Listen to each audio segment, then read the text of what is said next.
بسم الله الرحمن الرحيم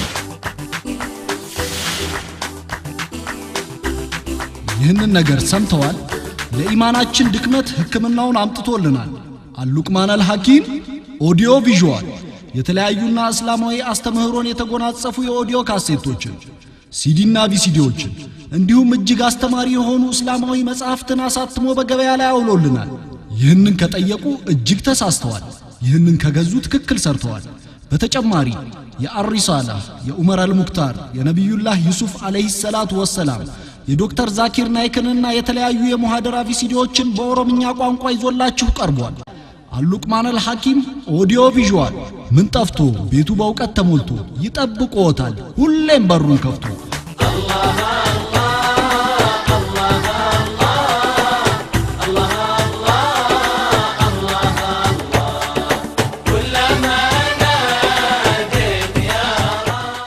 እንዲሁም የረሱል ሰለላሁ ዐለይሂ ወሰለም ሱናዎች የነብያት ታሪክ የጦሃራ ትምህርት የአላህ መልካም ስሞችና ትርጉሞች የቁርአን ጥሪ የትኛው የእምነት ተከታይ በጽድቅ ጎዳና ፈውስ ሰፊና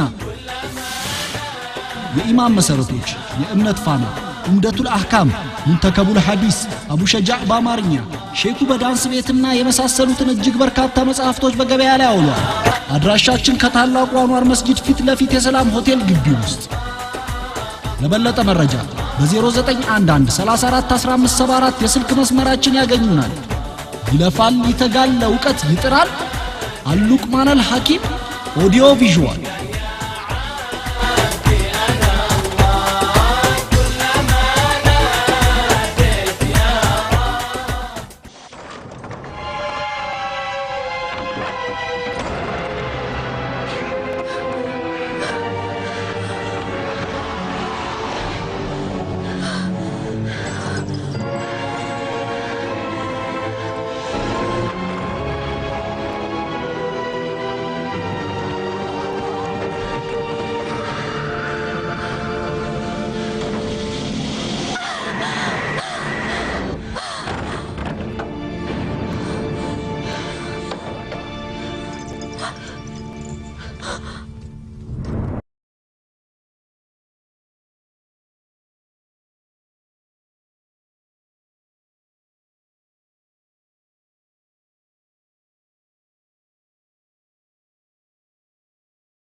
بسم الله الرحمن الرحيم والحمد لله رب العالمين والصلاة والسلام على سيدنا محمد المصطفى الهادي الأمين وعلى آله وصحبه وجنده وحزبه ومن دعا بدعوته وجاهد بجهاده واستنى بسنته إلى يوم الدين አምላካችን ሆይ መልካም ስራችንን ተቀበለን አንተ ሰሚና አዋቂ ነህና ይቅርታህንም ስጠን አንተ ይቅር ባይ አዛኙ ነህና ማንኛችንም መልካም ሰሪ እንደሆነ ሊፈትን ህይወትና ሞትን የፈጠረው አላህ ምስጋና ይገባው ግልጽ ለሆነው ሐቅና ቀጥተኛው ጎዳናም የመራን በመሆኑ ይመስገን የዚህ ዓለም ህይወት ለወዲያኛው ዓለም ህይወት ስንቅ መሰነቂያ እንደሆነች እንድንረዳ በማድረጉም ይመስገን አላህ Subhanahu Wa Ta'ala እንዴት እንደምንኖርና በምን አይነት ሁኔታ መሞት እንዳለብን አስተምሮናል ይህች ዓለም ጠፊ መሆኗን ሞት አይቀሬ የሆነ ሐቅ እንደሆነ አሳውቆናል ከዚህ ዓለም ጋር ያለንን ትስስርና ግንኙነት ፈር የምናስይዝበት ትክክለኛውን አካሄድም መርቶናል የሰው ልጅ የህይወት ቆይታ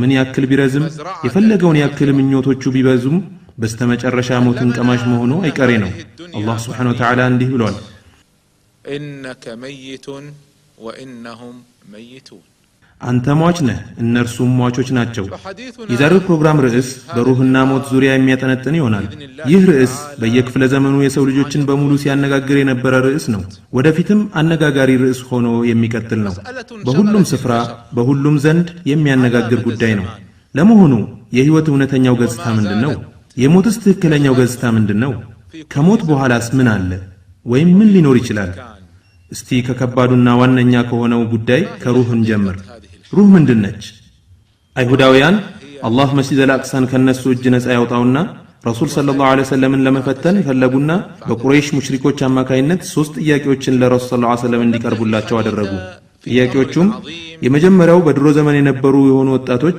ታሪክና ገድል ምን ነበር የሚል ሲሆን ለምላሹ ስለ ዋሻው ሰዎች የሚያወጋው የቁርአን አንቀጽ ወረደ።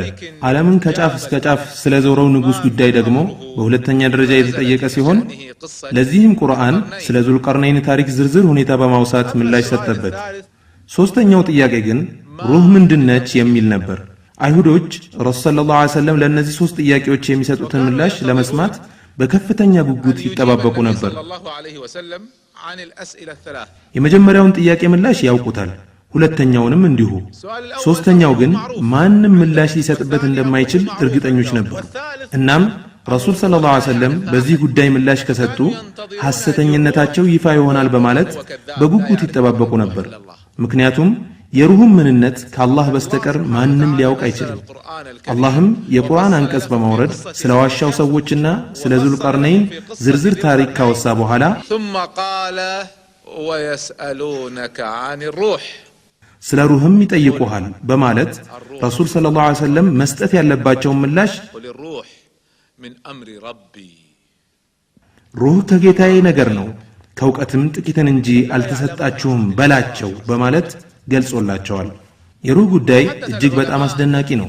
የሷም ምንነት አላህ እንጂ ማንም አያውቅም። አንዳንድ ዑለማዎች በዚህ አንቀጽ ትርጓሜ ላይ ተመስርተው ስለ ሩህ የተናገሩት ነገር አለ። የተወሰኑ ዑለማዎች በአንቀጹ የተወሳውን ሩህ እንዲህ የሚል ትርጓሜ ሰጥተውታል። ይህም ትርጓሜ በሰፊው የሚታወቅ ነው። እሱም ሩህ መላኩ ጅብሪል ነው የሚል ሲሆን ለዚህም ትርጓሜ ማስረጃ በሌላ አንቀጽ ላይ ጅብሪል ሩህ ተብሎ መጠራቱን ያጣቅሳሉ። ለምሳሌ بالروح كقوله تعالى يوم يقوم الروح والملائكة صفا መንፈሱ ጅብሪል መላእክቶችም የተሰለፉ ሆነው በሚቆሙ ቀን። በዚህ አንቀጽ ላይ ሩህ ወይም መንፈሱ በሚል የተጠራው ጅብሪል ነው። عز وجل تعرج الملائكة والروح إليه መላእክቱና መንፈሱም ልኩ 50 ሺህ ዓመት በሆነ ቀን ውስጥ ወደ እርሱ ያርጋሉ። በሌላ አንቀጽ ላይም እንዲህ ተብሏል፣ መላእክትና መንፈሱም ይወርዳሉ። እነኚህ አንቀጻቶች በጠቅላላ ሩህ እያሉ የሚያወሱት ጅብሪል ነው። ይህን መሰረት በማድረግ በሁሉም ስፍራ ሩህን በጅብሪል የተረጎሙ ከፊል ዑለማዎች አሉ። ነገር ግን ሌሎች ደግሞ የአህሉ ሱና ወልጀማዓ አቋም ያላቸው የሰለፍ ዑለማዎች በተጠቀሰው አንቀጽ ላይ ሩህ የሚለው ቃል የተፈለገበት የአደም ልጆችን ሩህ ወይም ነፍስ ነው ብለዋል። ይህ ደግሞ የበርካታ ዑለማዎች እይታ ነው። ታላቁ ሊቅ ኢማሙ ኢብን አልቀይም አልጀውዚያ ሩህ በተባለው ኪታባቸው ላይ ሩህን እንዲህ ሲሉ ይገልጹታል። ሩህ ማለት ከህዋሳዊ አካል ጋር ፍጹም ተቃራኒ ወይም የማይመሳሰል የሆነ ኑራዊ ወይም ብርሃናዊ ረቂቅ ሕያው ተንቀሳቃሽ አካል ነው። በመላው ህዋሳዊ አካል የሚሰካካና በውስጡም ልክ እንደሚንጀቀጀቅ ውሃ የሚንኳለል ነው ይላሉ። ህዋሳዊ አካሎች ይህ ረቂቅ አካል ወይም ሩህ የሚያሳድርባቸውን ተጽዕኖ ተሸክመው መቆየት እስከቻሉበት ጊዜ ድረስ ከነርሱ ጋር ተዋህዶ በውስጣቸው ይቆያል። ህዋሳዊው አካል ይህንን ብርሃናዊ ረቂቅ አካል መሸከም እስከቻለ ጊዜ ድረስ ከእርሱ ጋር ተሳስሮ ይቆያል። በዚህም ቆይታው ህዋሳዊ አካሎች ህዋሳዊ ስሜቶች፣ እንቅስቃሴዎችና ፍላጎቶች እንዲኖራቸው ያደርጋል። በመሆኑም የሰውነት ክፍሎቻችን ሩህ በውስጣቸው ከሌለ ምንም አይነት ስሜትም ሆነ እንቅስቃሴ ወይም ፍላጎት ሊኖራቸው አይችልም። ህዋሳዊ አካሎች በውጫዊ ተጽዕኖዎች ከተበላሹ ማለትም በህመም በአደጋና በመሳሰሉት ምክንያቶች በውስጣቸው ያለውን የሩህን ተጽዕኖ መሸከም ካልቻሉ በዚህን ጊዜ ሩህ ከህዋሳዊ አካሎች በመላቀቅ ወደ ሩህ ዓለም ይቀላቀላል። ታላቁ ሊቅ ኢማም ኢብን ተይሚያ በመጅሙዓተል ፈታዋ ላይ እንዲህ ይላሉ፣ ሰው ማለት የሩህና የህዋሳዊ አካሎች ውህደት ማለት ነው። እንደውም ከህዋሳዊ አካሎቹ በበለጠ እሱነቱ በሩህ ይገለጻል ይላሉ። ምክንያቱም ሩህ ነው ሰውን ሰው ሊያሰኘው የሚችለው። ህዋሳዊ አካል የሩህ መፈናጠጫ ወይም መጋለቢያ እንጂ ሌላ አይደሉም። አቡ ደርዳም እንዲህ ብለዋል፣ ህዋሳዊ አካሎቼ ለኔ መጋለቢያዎቼ ናቸው። አሳምሬ ከያዝኳቸው የምሻበት ስፍራ ያደርሱኛል፣ አለበለዚያ ግን አያደርሱኝም ብለዋል።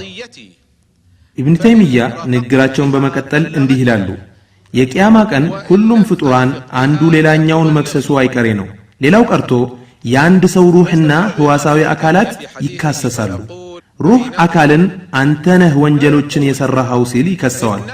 አካል ደግሞ ለሩህ አንተ ነህ ወንጀል እንድሰራ ያዘዝከኝ በማለት ክሱን በክስ ይመልሳል።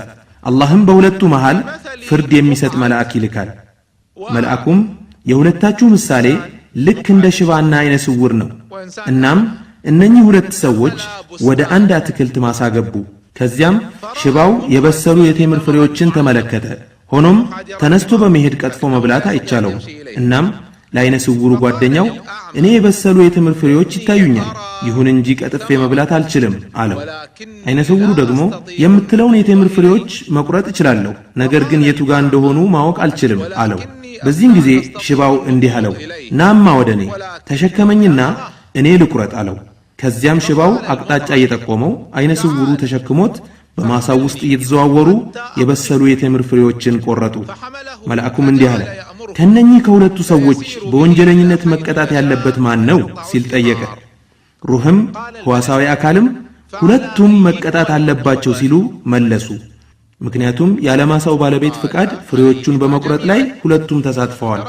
መልአኩም እንዲህ አለ፣ እናንተ ሁለታችሁም ልክ እንደነሱ ናችሁ አላቸው። ከዚህ የምንረዳው ነገር ቢኖር ሰው ማለት የሩህና የሕዋሳዊ አካሎች ውህደት መሆኑን ነው። ሁለቱም የሰውን ጉዳይ በማስተናበር ላይ ይሳተፋሉ። በመሆኑም ሁለቱም በወንጀለኝነት ይቀጣሉ። አንዳንድ ሰዎች እንደሚሉት በአንዳቸው ላይ ብቻ የሚገደብ አይደለም። ለመሆኑ ሩህ ከሕዋሳዊ አካሎች የምትለያይበት ወይም የምትገነጠልበት አጋጣሚ አለን? መልሱ አዎ ነው። ብዙ ሩህ ከሕዋሳዊ አካሎች የምትገነጠልበት አጋጣሚዎች አሉ። የመጀመሪያውና ዋነኛው ሩህ ከአካል የምትለይበት አጋጣሚ ሞት ነው። ይህ አጋጣሚ ትንሹ ቂያማ በመባል ይጠራል። ምክንያቱም የሞተ ሰው ሁሉ ቂያማው ቆማበታለች፣ ቀጠሮው ደርሶበታል። በቡኻሪና ሙስሊም ዘገባ ላይ እመተ አይሻ እንዲህ ብለዋል፣ ገጠሪዎች ወደ ረሱል ሰለላሁ ዐለይሂ ወሰለም ዘንድ በመምጣት ስለ ቀጠሮይቱ ይጠይቋቸው ነበር። ረሱልም ከመካከላቸው በዕድሜ ትንሹን በመምረጥ ወደ እርሱ በማመልከት እንዲህ ይላሉ፣ ይህ ልጅ በሕይወት የሚቆይ ከሆነ በእናንተ ላይ ቀጠሮዋ ብትከሰት እንጂ የሽምግልና ዕድሜ ላይ አይደርስም። ኢብኑ ከሲር ይህን በማስመልከት እንዲህ ብለዋል፣ ለማለት የተፈለገው የእነዚያ ሰዎች ክፍለ ዘመን ማለቁን ማመልከት ነው። በዚያ ወቅት ያሉ ሰዎች ማለቃቸውን መጠቆም። ይህ ደግሞ ለእነርሱ ቂያማቸው ነው፣ ወደ አኼራ ሕይወት እንደገቡ ያስረዳል። ምክንያቱም የማንኛውም ሰው ቂያማ በመሞቱ ይረጋገጥበታል። የሞተ ሰው በአኼራ የሕይወት መስመር ውስጥ ገብቷል። እንደ አባባልም የሞተ ሰው ቂያማው ቆማበታለች ይባላል። ይህ አባባል በዚህ መንፈስ ከታየ ትክክል ነው። እንደምታውቁት ሞት ሁለት አይነት ነው። ትንሹ ቂያማ በመባል የሚታወቀው ትልቁ ሞት እና ትንሹ ሞት ናቸው። በዚህ በትንሹ ሞትም ሩህ ከሕዋሳዊ አካሎች የምትገነጠልበት አጋጣሚ አለ። ነገር ግን በትልቁ ሞት ከሚከሰተው የተለየና ሌላ አይነት መለየት ነው። ይኸውም ለብቻዋ የተገነጠለች ብትሆንም ከአካል ጋር የእንጥልጥል ትስስር አላት። ትስስራቸው እጅግ በጣም ስስና ልል ነው። አካል ሕይወት አልባ እንዳይሆን ብቻ የሚያደርግ የሆነ ትስስር ነው። እንዳልተኛ ሰው ሙሉ ለሙሉ የራሱ የሆነ ፍላጎት ግን አይኖረውም። ይህ መሞት በእንቅልፍ መሞት ነው። ከእንቅልፍ መንቃትና መነሳት ራሱን የቻለ መቀስቀስና መመለስ ነው። ለዚህም ነው ከእንቅልፍ ሲነቁ የሚደረግ ዱዓን በሚዘክረው ሐዲስ ላይ የሚከተለው የተጠቀሰው፣ ያ ከገደለም በኋላ ሕይወት የዘራብን አላህ ምስጋና ይገባው፣ ወደ እርሱ ነው የምንቀሰቀስ። አላህም እንዲህ ይላል፣ وهو الذي يتوفاكم بالليل ويعلم ما جرحتم بالنهار ثم يبعثكم فيه እርሱም ያ በሌሊት የሚያስነሳችሁ በቀንም የሰራችሁትን ሁሉ የሚያውቅ ከዚያም የተወሰነውን ጊዜ ይፈጸም ዘንድ በእርሱ በቀን ውስጥ የሚቀሰቅሳችሁ ነው። እንቅልፍ የሰው ልጆች ነፍስ ከስጋቸው የምትለይበት ገጠመኝ ነው። ይሁን እንጂ የምትለያይበት ሁኔታ እንደ ትልቁ ሞት ሙሉ የሆነ መለያየት አይደለም። ይህ ለየት ያለ መለያየት ነው። በዚሁ አንቀጽ ላይ እንደተገለጸው አላህ ሱብሓነሁ ወተዓላ ይህን ከፊል መለየት ወደ ሙሉ መለየት በማሳደግ ሩህ እንዳትመለስ በዛው እንድትቀር የሚያደርግበት ሁኔታ ይኖራል። በመሆኑም ሰውየው በተኛበት ሳይነሳ በድን ሆኖ ይገኛል። ወይም ሩህ ወደ ነበረችበት ገላ ትመለስና ሕያው ሆኖ ከእንቅልፉ ይነቃል ማለት ነው። ይህ እውነታ በሌላም አንቀጽ ላይ በሚከተለው መልኩ ተገልጿል። አላሁ የተወፈል አንፉሰ ሒነ መውቲሃ፣ አላህ ነፍሶችን በሞታቸው ጊዜ ይወስዳል። ይህ ትልቁ ሞት ነው ያችንም ያልሞተችውን በእንቅልፏ ጊዜ ይወስዳታል ይህ ደግሞ ትንሹ ሞት ነው فيمسك التي قضى عليها الموت ታዲያ ያችን ሞትን የፈረደባትን ይይዛታል እንግዲህ አንድ ሰው በተኛበት ሳይነቃ በዚያው ሞቶ የሚቀርበት ሁኔታ አለ ማለት ነው አላህ Subhanahu Wa Ta'ala ሞቱ በዚህ መልኩ እንዲሆን የወሰነው ከሆነ ውሳኔው ተፈጻሚ ይሆናል ማለት ነው فيمسك التي قضى عليها الموت ويرسل الأخرى إلى أجل مسمى ሌላይቱንም እስከ ተወሰነ ጊዜ ድረስ ይለቃታል ይህች ደግሞ አላህ አማማታ በዚህ መልክ እንዲሆን ያልወሰነባት በመሆኗ ወደ ገላት መለስና ቀነቀጠሮዋ እስኪደርስ መኖር ትቀጥላለች ስለሞት ማውራት በጣም የሚያስደነግጥና የሚያስጨንቅ ነው የሰው ልጅ በተፈጥሮው ስለሞት መስማት አይፈልግም ምክንያቱም ዝንተ ዓለም መኖርን ነው የሚመኘው ይሁን እንጂ የቁርአን አንቀጾችም ሆነ የሐዲስ ዘገባዎችን ስንመለከት ስለሞት እንድናወሳ ስለዚህ ዓለም ያለን ምኞት አጭር እንዲሆን የሚመክሩና የሚያበረታቱ ናቸው አላህ Subhanahu Wa Ta'ala እንዲህ ይላል አላህ عز وجل كل نفس ذائقة الموت وإنما توفون أجوركم يوم القيامة فمن زحزح عن النار وأدخل الجنة فقد فاز وما الحياة الدنيا إلا متاع الغرور ነፍስ ሁሉ ሞትን ቀማሽ ናት ምንዳዎቻችሁንም የምትሞሉት በትንሳኤ ቀን ብቻ ነው ከእሳትም የተራቀና ገነትን የተገባ ሰው በእርግጥ ምኞቱን አገኘ ቅርቢቱም ህይወት የመታለያ መሳሪያ እንጂ ሌላ አይደለችም በሌላም አንቀጽ እንዲህ ይላል وما تدري نفس ماذا تكسب غدا وما تدري نفس بأي أرض تموت ማንኛይቱም ነፍስ ነገ የምትሰራውን አታውቅም ማንኛይቱም ነፍስ በየትኛው ምድር እንደምትሞት አታውቅም አላህ Subhanahu Wa Ta'ala የሞትን ቀነ ቀጠሮ መች እንደሆነ ለማንም አላሳወቅም ሸሸገው መች እንደምንሞት የት እንደምንሞት አንዳችንም አናውቅም ይህን ያደረገው ሁሉ ጊዜ ሞትን ዝግጁ ሆነን እንድንጠባበቅ ነው የሰው ልጅ የትና መቼ እንደሚሞት ቢያውቅ ኖሮ ለሞት ምንም አይነት ቅድመ ዝግጅት አያደርግም ነበር ለዚህም ነው አላህ Subhanahu Wa Ta'ala እያንዳንዷን ደቂቃና ሴኮንድ ለሞት በመዘጋጀት እንድናሳልፍ የምንሞትበትን ጊዜና ቦታ የሸሸገው እስከ ነገ ትቆያለህ ወይስ አትቆይም ወደ ቤትህ ትመለሳለህ ወይስ ቤት ሳትደርስ እስትንፋስህ ይቋረጣል ምንም የምታውቀው ነገር ወይም የደረሰ መረጃ የለም ስለሆነም የሰው ልጅ ምን ጊዜም በተጠንቀቅና በዝግጅት ላይ መሆን ይጠበቅበታል ምክንያቱም መቼና የት እንደሚሞት አያውቅም ከዚሁም ጋር ሁሉም ሰው ሞት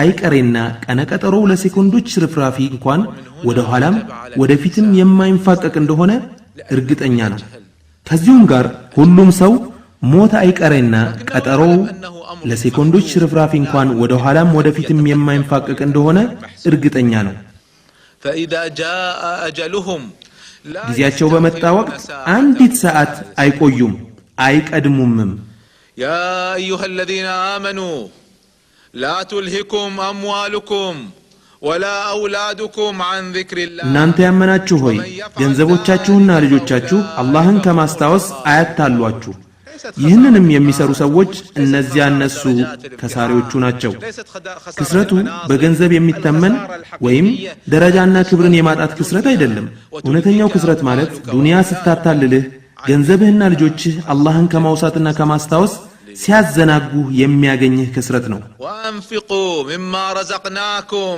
من قبل أن يأتي أحدكم الموت فيقول ربي አንዳችሁም ሞት ሳይመጣውና ጌታዬ ሆይ እንድመጸውትና ከደጋጎቹም ሰዎች እንደሆን ወደ ጥቂት ጊዜ ብታቆየኝ ኖሮ እመኛለሁ ከማለቱ በፊት ከሰጠናችሁ ሲሳይ ለግሱ ማንኛይቱንም ነፍስ የሞት ጊዜዋ በመጣባት ጊዜ አላህ በፍጹም አያቆያትም አላህም በምትሰሩት ሁሉ ውስጥ አዋቂ ነው የሰው ልጅ ከሞተ በኋላ ወደዚህ ዓለም ለመመለስ የቱን ያክል ቢመኝና ቢከጅልም በፍጹም ሊመለስ አይችልም حتى إذا جاء أحدهم الموت قال رب ارجعون لعلي أعمل صالحا فيما تركت አንዳቸውንም ሞት በመጣበት ጊዜ እንዲህ ይላል ጌታዬ ሆይ ወደ ምድረ ዓለም መልሱኝ በተውኩት ነገር በጎን ሥራ ልሰራ እከጅላለሁና ይህን ከማለት ይከልከል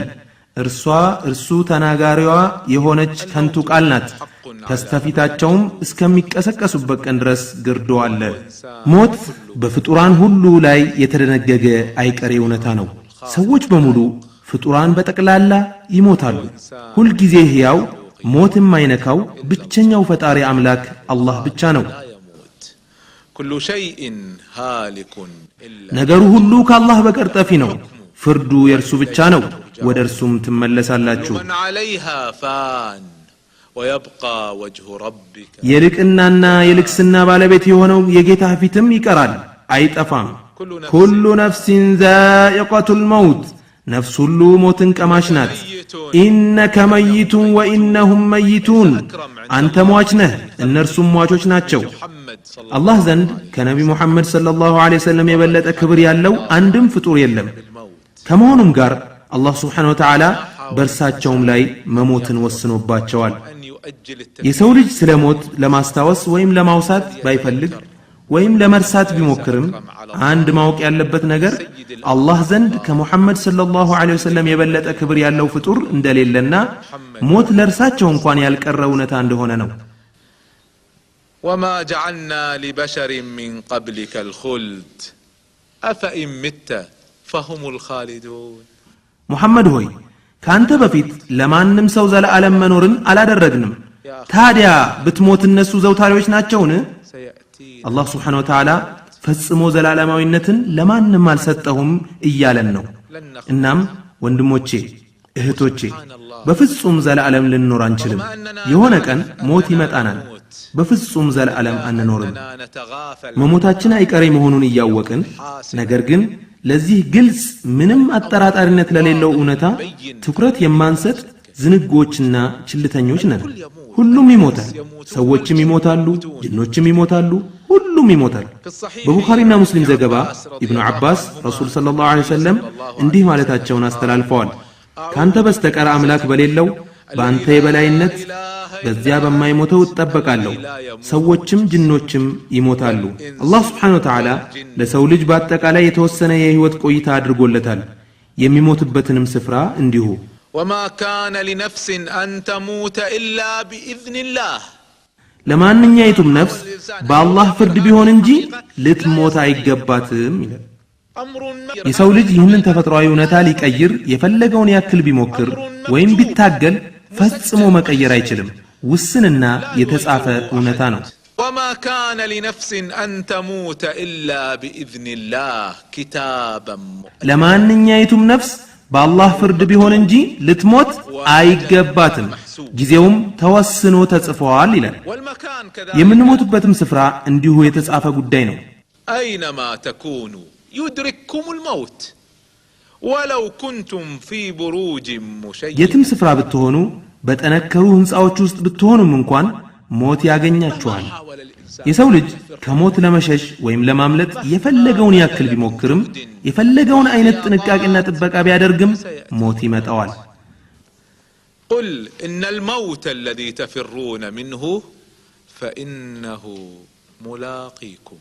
ያ ከርሱ የምትሸሹት ሞት እርሱ በርግጥ አገኛችሁ ነው እኛ ሞትን ጊዜውን በመካከላችሁ ወሰንን እኛም ተሸናፊዎች አይደለንም ያንዲትን ሷሊህ ሴት አስደናቂ ታሪክን የሚያወሳ ሐዲስ ኢማም ሙስሊም እንደሚከተለው ዘግበዋል ስሟ ኡሙ ሐቢባ ትባላለች ከምርጥ ምዕመናት አንዷ ነበረች የአቢ ሱፊያን ልጅ ነች ከረሱል ሰለላሁ ዐለይሂ ወሰለም ባልተቤቶችም አንዷ ናት ከለታት አንድ ቀን ረሱል ሰለላሁ ዐለይሂ ወሰለም አምላኬ ሆይ ባለቤቴን ረሱል ሰለላሁ ዐለይሂ ወሰለምን አባቴን አቢ ሱፊያንንና ወንድሜ ሙዓዊያን አብረውኝ ለረጅም ዓመት እንዲኖሩ አድርግልኝ በማለት ዱዓ ስታደርግ ሰማት በዚህን ጊዜ ረሱል ሰለላሁ ዐለይሂ ወሰለም እንዲህ አሏት አላህን የጠየቅሽው ሂሳቡ ያለቀለትን ቀጠሮ ተቆጥረው የተጠናቀቁ ቀናቶችን ተከፋፍሎ ያበቃን ሲሳይ ነው አንድም ነገር ከቀነቀጠሮው ሊቀደም አይችልም ቀነቀጠሮው ከመጣ በኋላም አላህ የሚያዘገየው አንዳችም ነገር የለም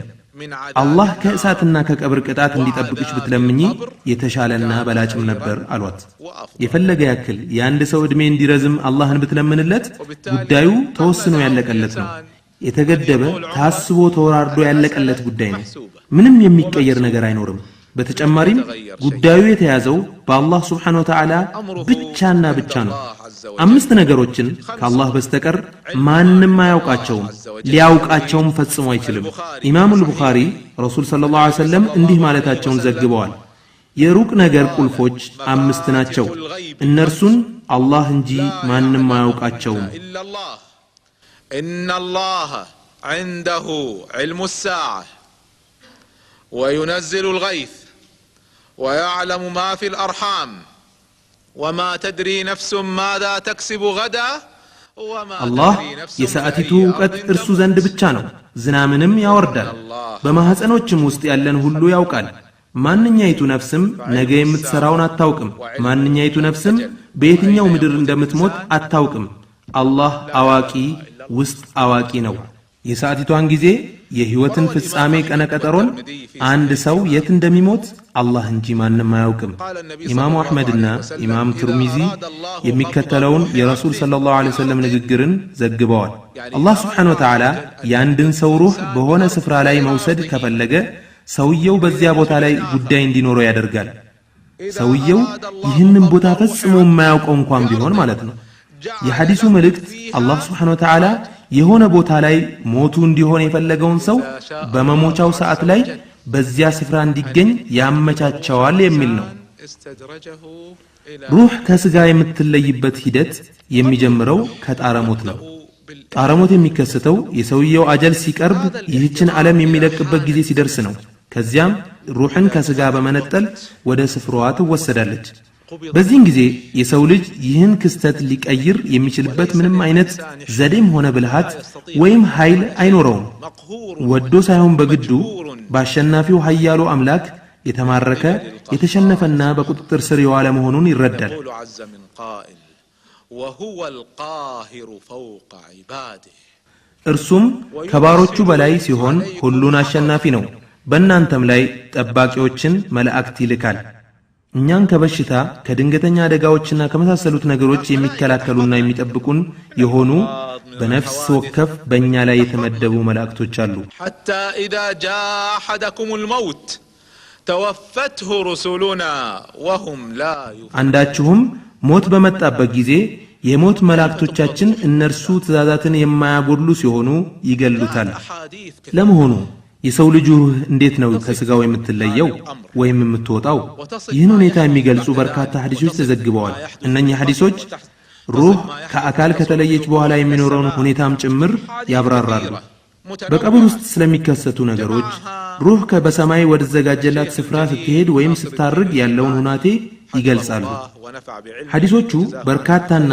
በተለያየ አገላለጽ የተዘገቡ ናቸው አብዛኞቹን ሐዲሶች ታዋቂው የክፍለ ዘመናችን የሐዲስ ሊቅ ኢማም ሸኽ ነስሩዲን አልባኒ በአንድ መጽሐፍ አሰባስበው ሰሒህና ደዒፉን ለይተው በማስቀመጥ ለንባብ አብቅተዋል እስቲ ኢማም ነስሩዲን በዚህች ጥንቅራቸው ከዘገቧቸው ሐዲሶች መካከል አንዱንና ረጅሙን ዘገባ በተለያዩ ክፍሎች በመከፋፈል እንመልከት በመጀመሪያ ስለ ጣረሞት የሚናገረውን ክፍል እናስቀድም ሐዲሱን ያስተላለፉት በራ ኢብኑ ዓዚብ ናቸው ረሱል ሰለላሁ ዐለይሂ ወሰለም እንዲህ ብለዋል አንድ ሙእሚን ባሪያ የዱንያን ዓለም በሚለቅበትና ወደ አኺራ መጓዝ በሚጀምርበት ቅጽበት ላይ ሲሆን የሰማይ መላእክቶች ወደ እርሱ ይወርዳሉ ወይም ይመጣሉ ፊታቸው ነጭ የሚያምር ልክ እንደ ፀሐይ የሚያበራ ነው ከጀነት ከፈኖች አንድ ከፈን የያዙ ከጀነት ሽቶች አንዱን ሽቶም የያዙ ሲሆን በቀጥታ በአይኑ ሊያያቸው በሚችል ርቀት ላይ ከርሱ ፈንጠር ብለው ይቀመጣሉ ከዚያም በማስከተል የሞት መልአክ ይመጣል እርሱ ደግሞ በጭንቅላቱ ዘንድ ወይም ከራስጌው ይቀመጣል እንዲህም ይላል አንቺ መልካምና የተረጋጋሽ ነፍስ ሆይ ከአላህ ወደ ሆነ ምህረትና ውዴታ ውጪ በዚህ መልክ የሙእሚን ሩህ እንድትወጣ ትእዛዝ ይሰጣታል ለአንድ ሙእሚን የሞት ክስተት የሰው ልጅ አእምሮ ከሚገምተው ቀላልና ገር ነገር ሁሉ የቀለለና የገራ ነው የሞት ክስተት የሚበረታውና የሚከብደው በካፊሩ ላይ ነው የዚህን ጊዜ የሙእሚኑ ባሪያ ሩህ ትወጣለች አወጣጧም ልክ ከቀርበታ አፍ እንደሚወርድ የጠብታ ውሃ ነው ከዚያም መልአኩ ይወስዳታል በርግጥ ይህ አወጣጥ የሆነ ያክል አስቸጋሪነት እንዳለው ያሳያል። ሆኖም ግን ረሱል ሰለላሁ ዐለይሂ ወሰለም እኛን በሚገባ መልኩ ነው የገለጹት። ለማንኛውም የሙእሚን ባሪያ ሩህ የምትወጣው በዚህ መልኩ ነው። ከሃዲ ሰው ደግሞ ሩሁ እንዴት እንደምትወጣ ሲገልጹ ረሱል ሰለላሁ ዐለይሂ ወሰለም እንዲህ ብለዋል። በሌላ ዘገባም አመፀኛ ባሪያ በሚል ተጠቅሷል። ወደ አኺራ መጓዝን በማይፈልግበትና ዱንያን ለመልቀቅ በማይወድበት ጊዜ ላይ ሆኖ የሰማይ መላእክቶች ወደ እርሱ ይወርዳሉ ወይም ይመጣሉ። ጨካኞች ኃይለኞችና ፊታቸው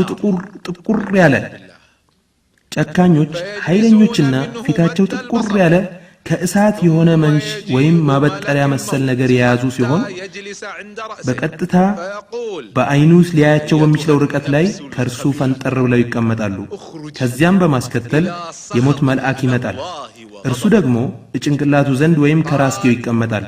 እንዲህም ይላል፣ አንቺ እርኩስ ቆሻሻ ነፍስ ሆይ ከአላህ ወደ ሆነ ቁጣና መዓት ውጪ። በዚህም ጊዜ ሩህ በአካሉ ውስጥ ትበታተናለች፣ ትሸሻለች። የሞት መልአክ ልክ በሱፍ ላይ የተጣበቀን ብዙ እሾሆች ያሉት እንጨትን እንደሚመነጭቁት በኃይል ይመነጭቃታል። ይህ ሁሉ ሲሆን ጣረሞት በሰፈረበት ሰው ዙሪያ በርካታ ሰዎች ሊኖሩ ይችላሉ። ነገር ግን እርሱ ያለበትን ሁኔታ ሊያውቁ ወይም ሊያዩ አይችሉም። አላህ ይህን ክስተት እንዲህ ሲል ይገልጸዋል። يصف الله تعالى ذلك فيقول فلولا إذا بلغت يعني الروح فلولا إذا بلغت الحلقوم ነፍስ ጉሮሮንም በደረሰች ጊዜ እናንተ ያን ጊዜ የምታዩ ስትሆኑ እኛም ግን አታዩም እንጂ ከናንተ ይልቅ ወደ እርሱ የቀረብን ስንሆን። ይህ የሚሞት ሰው የሚሰማውን ስሜትና የሚከሰትበትን ሁኔታ ሕያውያን አጠገቡ ብንሆንም ልናየው አንችልም። ይህን እንድናይ ብንደረግ ሕይወት ታስጠላን ነበር። كلا إذا بلغت التراقي وقيل من راق الراقي الذي يقرأ على المريض هل هناك من يرقيه هل هناك من يدعو له وظن أنه الفراق ንቁ ነፍስ ብሪዎችን የአንገት አጥንቶችን በደረሰች ጊዜ አሻሪው ማን ነው በተባለም ጊዜ ህመምተኛው እርሱ የሰፈረበት ነገር ከዚህ ዓለም መለየት መሆኑን ባረጋገጠም ጊዜ ባትም በባት በተጣበቀች ጊዜ በዚያን ቀን መነዳቱ ወደ ጌታህ ነው። ሙእሚን ሊሞት ሲል የብስራት ዜና ይደርሰዋል። የኢስላም ሊቃውንቶች የሚከተለው የቁርአን አንቀጽ መላእክቶች ሙእሚን ሊሞት ሲል የሚያበስሩበትን ሁናቴ የምትገልጽ እንደሆነች ተናግረዋል። إن الذين قالوا ربنا الله ثم استقاموا تتنزل عليهم الملائكة ألا تخافوا ولا تحزنوا وأبشروا بالجنة التي كنتم توعدون نحن أولياؤكم في الحياة الدنيا وفي الآخرة ولكم فيها ما تشتهي أنفسكم ولكم فيها ما تدعون نزلا من غفور እነዚያ ጌታችን አላህ ነው ያሉ ከዚያም ቀጥ ያሉ አትፍሩ አትዘኑም በዚያችም ተስፋ ቃል ትደረግላችሁ በነበራችሁት ገነት ተበሰሩ በማለት በእነሱ ላይ መላእክት ይወርዳሉ። እኛ በቅርቢቱም ሕይወት በመጨረሻይቱም ረዳታችሁ ነን። ለናንተም በእርሷ ውስጥ የምትፈልጉት ሁሉ አለላችሁ። መሐሪ አዛኝ ከሆነው አላህ መስተንግዶ ሲሆን ይባላሉ።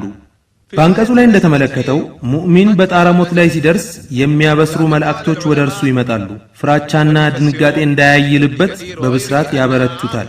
ከዚህ ከትንሹ አስደንጋጭ ክስተት በዚህ መልኩ ይድናል። ወደፊትም ኢንሻአላህ ከትልቁ አስደንጋጭ ክስተት ከቂያማ ጭንቀት ይድናል። ካፊር ደግሞ በዚህ አስደንጋጭ ክስተት ጊዜ ከመላእክቶች ጋር የሚኖረው ግንኙነት ምን እንደሚመስል አላህ Subhanahu Wa Ta'ala በሚከተለው መልኩ ገልጾታል። በመሰረቱ ይህ አንቀጽ የተወረደው በበድር ዘመቻ የተገደሉ የሙሽሪክ ዘማቾችን አስመልክቶ ቢሆንም የቁርአን ተፍሲር ሊቃውንት እንደ ኢብኑ ከሲርና ሌሎችም አንቀጹ ካፊሮችን በጠቅላላ የሚመለከት እንደሆነ ተናግረዋል።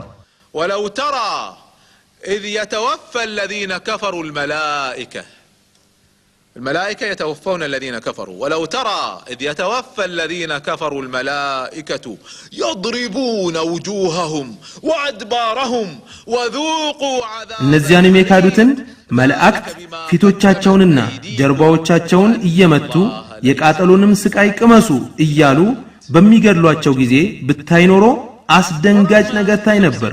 ይህ እጆቻችሁ ባስቀደሙት ምክንያት አላህም ለባሮቹ በዳይ ባለመሆኑ ነው ይባላሉ። ረሱል ሰለላሁ ዐለይሂ ወሰለም የሩህን ከስጋ መለየት ቀለል አድርገው የገለጹት ቢሆንም አወጣጧ ብርቱና ጠንካራ ነው። ሩህ ስትወጣ ከፍተኛ የህመም ስሜት አለ። ሌላው ቀርቶ በህይወት እያለን አንድ ሰው ሲመታን ያመን የለ እንዴ? ለምን የሚያመን ይመስላችኋል? የተመታው አካላችን የህያውነት ባህሪ ስላለው ነው። ለምሳሌ የደነዘዘ ወይም ሽባ የሆነ የነርቭ ችግር ያለበትን አካል ወይም እጅ ብንመታው ምንም አይነት የህመም ስሜት አይሰማውም። ምክንያቱም የህያውነት ባህሪ በዚያ አካል ውስጥ የለምና ነው። እንግዲህ የህመም ስሜት ሊኖር የሚችለው የህያውነት ባህሪ ሲኖር ነው። አንድ ሰው ከሰውነት ክፍሉ አንዱ ሲመታ ወይም አደጋ ሲደርስበት የህመም ስሜት የሚሰማው ከሆነ የሰውነት ክፍሎቹ በጠቅላላ በሚመቱ ወይም አደጋ በሚደርስባቸው ጊዜ ምን አይነት የህመም ስሜት ሊሰማው እንደሚችል እስቲ ይሰቡት። ይህ ነው እንግዲህ ጣረሞት የሚባለው። ሰውነትን በጠቅላላ ያካበበ የህመም ስሜት የሚሰማበት አደገኛ ክስተት ስለ ጣረሞት ቁርአን ውስጥ ተነግሯል። يقول الله عز وجل وجاءت سكرة الموت بالحق የሞትን መከራ እውነቱን ነገር ታመጣለች። ሰው ሆይ ይህ ያ ከርሱ ተሸሸው የነበርከው ነው ይባላል። ይህ ነው እንግዲህ ልታመልጠው ልትሸሸው ስትጥር የነበረው ይባላል። ጣረሞት ሰከራተል መውት የተባለው ልክ እንደ ስካር ስለሚያደርግ ራስን ስለሚያስት ነው። ሰው ሲደነግጥ ድንጋጤው ብርቱ ከሆነ እንደ ስካር ሊያደርገው ይችላል። ራሱን ያስተዋል፣ ይዋልላል። ሰዎችንም በድንጋጤ ብርታት የሰከሩ ሆነው ታያለ። እነሱም ከመጠጥ የሰከሩ አይደሉም፣ ግን የአላህ ቅጣት ብርቱ ነው። አንድ ሰው አስካሪ መጠጥ በመጠጣት ወይም አስደንጋጭ ዱብዳ ሲገጥመው ወይም ከፍተኛ ደስታ ሲሰማው ሊሰክር ይችላል። አንዳንዴም ከሚሰማው ኃይለኛ የህመም ስሜት የተነሳም ሊሰክር ይችላል። በዚህ አንቀጽ የተጠቀሰው ስካር ይህ አይነቱ ስካር ነው። ቡኻሪ በዘገቡት በሚቀጥለው ሐዲስ ላይ የተጠቀሰው ይኸው የስካር አይነት ነው። ኢማሙ ቡኻሪ ረሱል ሰለላሁ ዐለይሂ ወሰለም ሲሞቱ የነበረውን የጣረሞታቸውን ሁናቴ እንዲህ ዘግበውታል። ጣረሞት የማይነካው ሰው ቢኖር ኖሮ የፍጡራን ሁሉ በላጭ የሆኑት ረሱል ሰለላሁ ዐለይሂ ወሰለም ጣረሞት አይነካቸውም ነበር።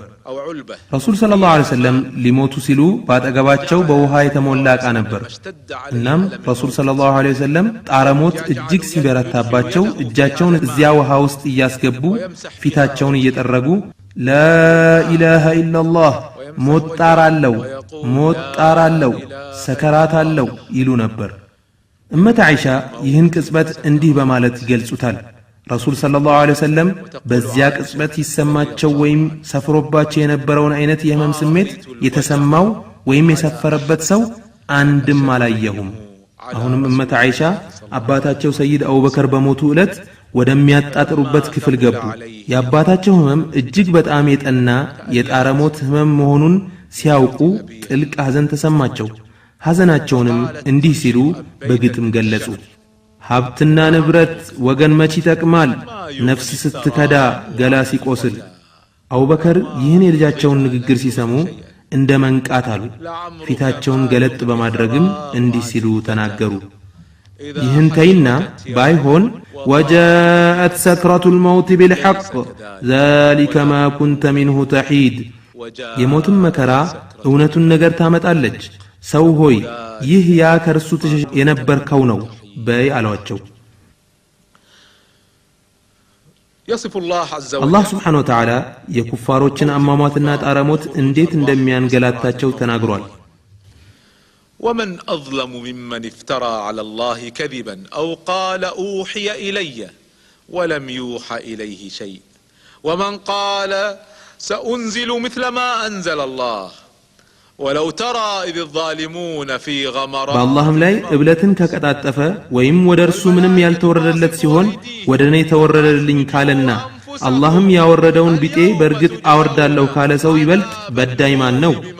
በደለኞችንም በሞት መከራዎች ውስጥ በሆኑ ጊዜ መላእክት እጆቻቸውን ዘርጊዎች ሆነው ለሹፈት ነፍሶቻችሁን አውጡ በአላህ ላይ እውነት ያልሆነን ነገር ትናገሩ በነበራችሁትና ከአንቀጾቹም ትኮሩ በነበራችሁት ምክንያት ዛሬ የውርደትን ቅጣት ትመነዳላችሁ የሚሏቸው ሲሆኑ ብታይ ኖሮ አስደናቂ ነገር ባየህ ነበር። መላእክት እጆቻቸውን ዘርጊዎች ሆነው የሚለው ቃል የሚያሳየን ነፍሶቻቸውን የሚያወጡት እየቀጠቀጡና እያንገላቱ እንደሆነ ነው። እንግዲህ የካፊር ሩህ በዚህ መልክ እየተቀጠቀጠችና እየተንገላታች ነው ከስጋ የምትለየው። አላህ ሁላችንንም ከእንዲህ አይነቱ እንግልትና ስቃይ የተሞላበት አሟሟት ያድነን። ኢማሙ አልቡኻሪ አነስ ያስተላለፉትን የረሱል ሰለላሁ ዐለይሂ ወሰለምን የአሟሟት ሁኔታ እንደሚከተለው ዘግበዋል። ረሱል ሰለላሁ ዐለይሂ ወሰለም ሊሞቱ በተቃረቡበት ወቅት ስቃያቸው እየበረታና እየጨመረ መጣ። በዚህን ጊዜ ልጃቸው ኡመት ፋጢማ እንዲህ አሉ። ወከርበ አበታህ በዚህን ጊዜ ረሱል ሰለላሁ ዐለይሂ ወሰለም እንዲህ ሲሉ መልስ ሰጡ። በአባትሽ ላይ ከሞት በኋላ የሚያጋጥመው ምንም አይነት ስቃይ አይኖርም። ረሱል ሰለላሁ ዐለይሂ ወሰለም ከሞቱ በኋላም ኡመት ፋጢማ እንዲህ ብለው ነበር። አባቴ የጌታውን ጥሪ ተቀበለ። አባቴ መኖሪያው ጀነተል ፊርደውስ ነው። አባቴ ለጅብሪል ነዋ የማረዳህ። ከተቀበሩ በኋላ ደግሞ ከቀባሪዎች አንዱ ለነበሩት ለሰይድ አነስ ኢብኑ ማሊክ እንዲህ ብለው ነበር። አነስ ሆይ ለመሆኑ ምን አይነት አንጀት ነው በረሱል ሰለላሁ ዐለይሂ ወሰለም ላይ አፈር እንድትጭኑ ያስቻላችሁ? ረሱል ሰለላሁ ዐለይሂ ወሰለም ጣረሞት ሰፍሮባቸው ከዚያም የሞቱ ከዚያም ተቀብረው አፈር የተመለሰባቸው ከሆነ እኛ ማንነንና ነው? ኢማሙ ሙስሊም አቢ ሁረይራ ባስተላለፉት ሐዲስ ረሱል ሰለላሁ ዐለይሂ ወሰለም እንዲህ ማለታቸውን ዘግበዋል። ሰው ሲሞት አይኑን ወደ ላይ እንደሚስግ አላያችሁምን? እንዴታ አይተናል አሉ ሰሃቦችም። ረሱልም ታዲያ እኮ ያ አይን ነፍሱን ሲከተላት ነው አሉ። ኡሙ ሰለማ ባስተላለፉት ሐዲስም የሚከተለው ተጠቅሷል። አቢ ሰለማ በሞተበት ቅጽበት አይኑን ወደ ሰማይ እንዳንጋጠጠ ረሱል ሰለላሁ ዐለይሂ ወሰለም መጡ። ወዲያውም አይኑን እንዲጨፍን አደረጉ ወይም አይኑን ከደኑት። ከዚያም እንዲህ አሉ። ሩህ ሲወጣ አይን ይከተለዋል። ይህ ንግግራቸውን ሲሰማ በስፍራው የተሰበሰበው ቤተ ዘመድ ይንጫጫ ጀመር። መሞቱን አውቀው ማልቀስ ጀመሩ።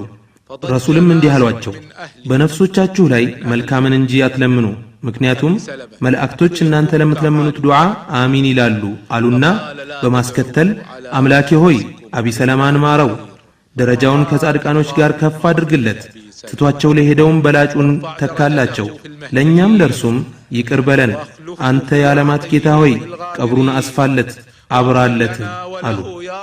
ይህና መሰል ዱዓዎችን ነው ሐዘንተኞችም ሆኑ በጣረሞት ላይ ያለ ሰው አጠገብ ያሉ ሰዎች ማለት ያለባቸው። በመሆኑም የሚሞት ሰው አጠገብ ያሉ ሰዎች ወይም ሐዘንተኞች መጥፎና ስተት ከመናገር ራሳቸውን ሊቆጥቡ ይገባል። ዓምር ኢብኑ አልዓስ ሊሞት በሚያጣጥርበት ቅጽበት ላይ ሳለ ልጁ አብዱላህ ኢብኑ ዓምር እንዲህ ሲል ጠየቀው፣ አባቴ ሆይ ጣረሞት ሲሰፍርብኝ ብልህ አስተዋይ ሰው የማግኘት እድል ስጠኝ ብለህ ስትል ነበር። እናም እስቲ የሚሰማህን ስሜት ግለጽልኝ።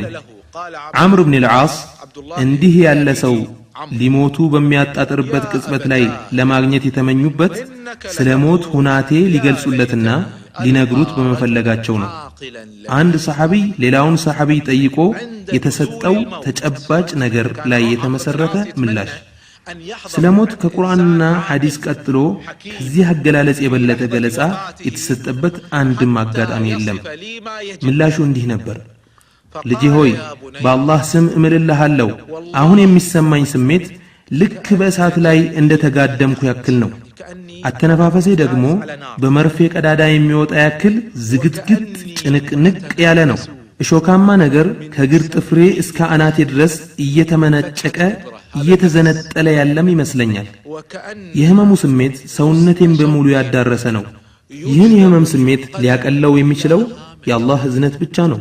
በተለይም ሰማዕታት ይህን የህመም ስሜት ፈጽሞ እንደማይቀምሱ ቃል ተገብቶላቸዋል። ሰማዕትነት ምን የላቀ የተከበረ ደረጃ ነው። ይህን በማስመልከት ትርሚዚና ነሳኢ ሌሎችም ነብዩ ሰለላሁ ዐለይሂ ወሰለም እንዲህ ማለታቸውን ዘግበዋል። ሰማዕት የጣረ ሞት የህመም ስሜት አይሰማውም። አንድ ሰው በሚሞትበት ጊዜ ሩሑ ከመውጣቷ በፊት በዚህች ዓለም እንዲቆይ እንዲዘገይ ጠንካራ ምኞትን ይመኛል። አላህም ይህን የሰው ልጅ ከንቱ ምኞት እንዲህ ሲል ይገልጸዋል። يقول الله عز وجل حتى إذا جاء أحدهم الموت قال رب ارجعون لعلي أعمل صالحا فيما ترى አንዳቸውንም ሞት በመጣበት ጊዜ እንዲህ ይላል፣ ጌታዬ ሆይ ወደ ምድረ ዓለም መልሱኝ፣ በተውኩት ነገር በጎን ሥራ ልሠራ እከጅላለሁና ይህን ከማለት ይከልከል። እርሱ ተናጋሪዋ የሆነች ከንቱ ቃል ናት። ከስተፊታቸውም እስከሚቀሰቀሱበት ቀን ድረስ ግርዶ አለ።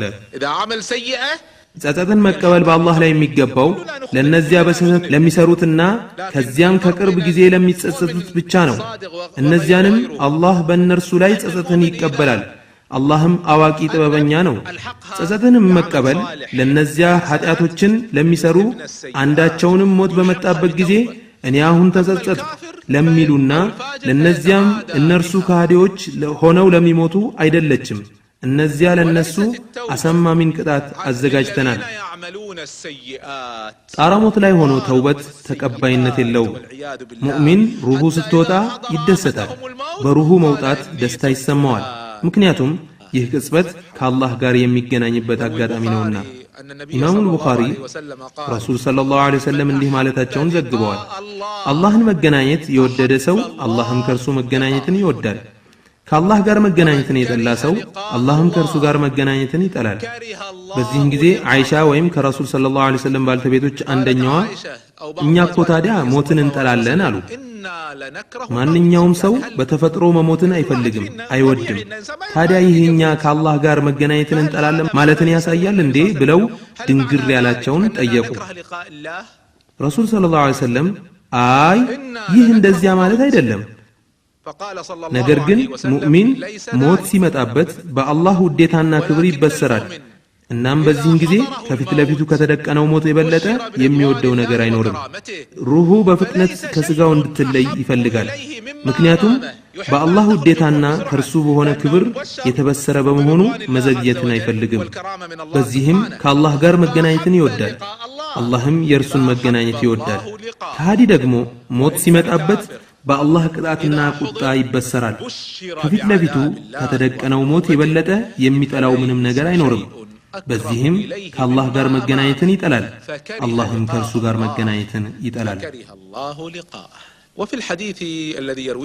በሌላም ኢማሙ አልቡኻሪ በሚዘግቡት ሐዲስ ላይ ረሱል ሰለላሁ ዐለይሂ ወሰለም እንዲህ ብለዋል፣ አስክሬን ተገንዞ ከተዘጋጀ በኋላ ወንዶች በጫንቃቸው ላይ ተሸክመውት ሲሄዱ መልካም ጻድቅ ከሆነች ቶሎ አድርሱኝ ትላለች።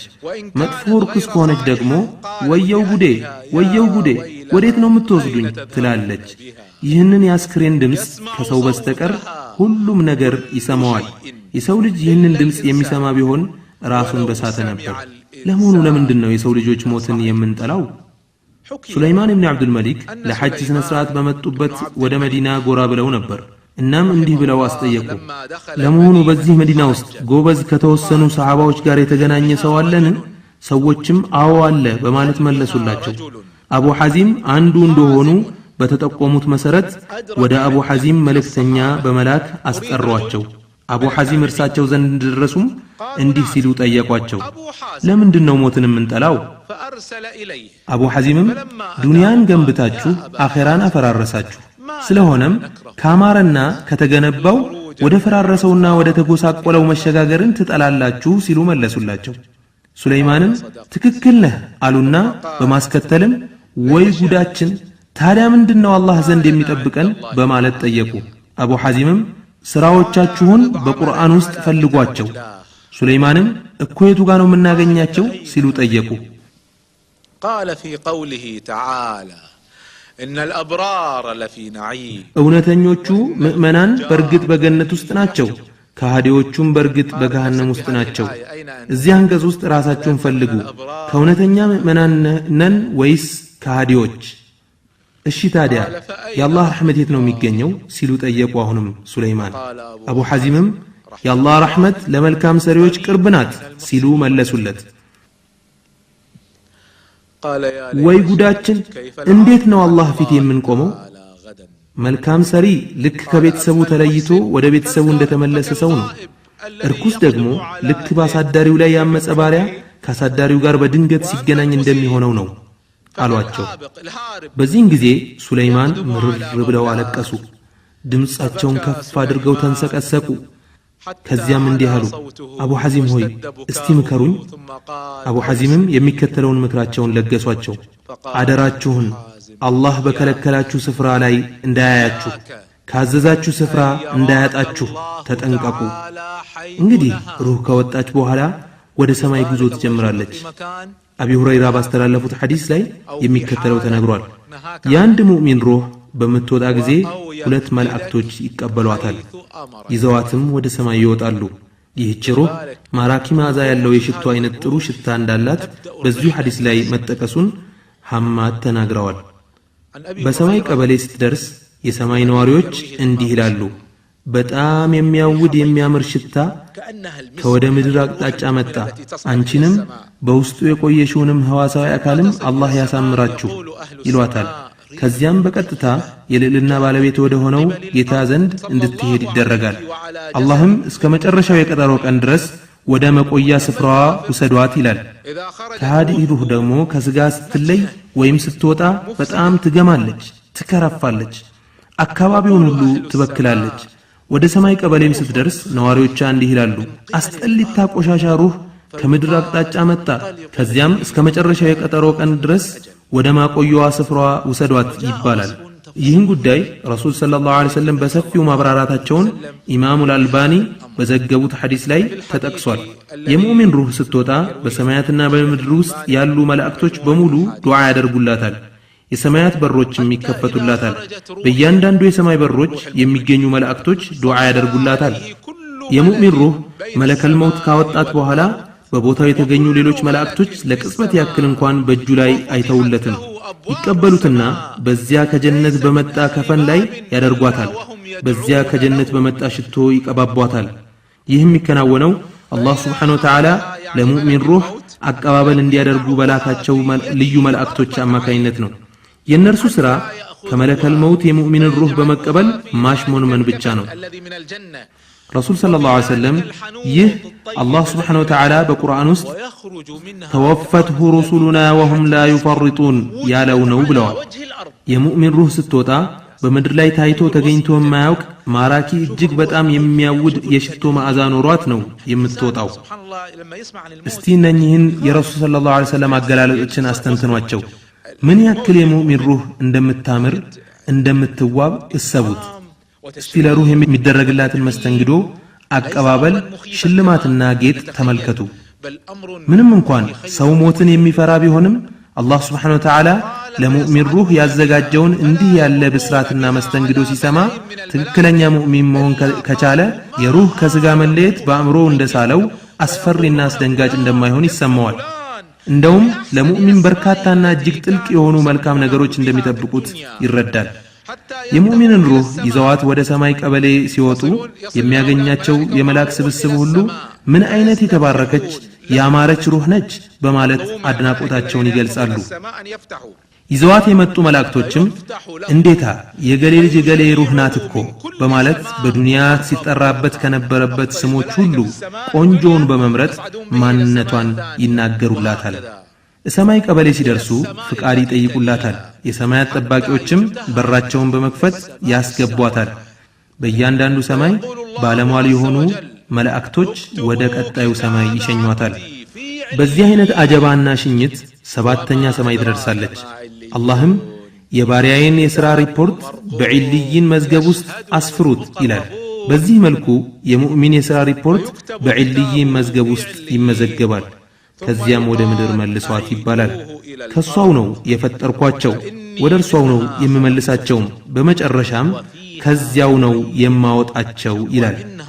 በዚህ መልኩ እስከ ትንሣኤ ቀን በበርዘኽ ወይም የግርዶ ሕይወት ውስጥ ይቆያሉ። ረሱል ሰለላሁ ዐለይሂ ወሰለም ስለ መጥፎ እርኩስ ሩህም ተናግረዋል።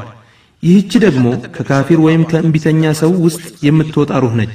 ከስጋ ከተለየች በኋላ ስላለው ሁኔታ እንዲህ ሲሉ ተናግረዋል።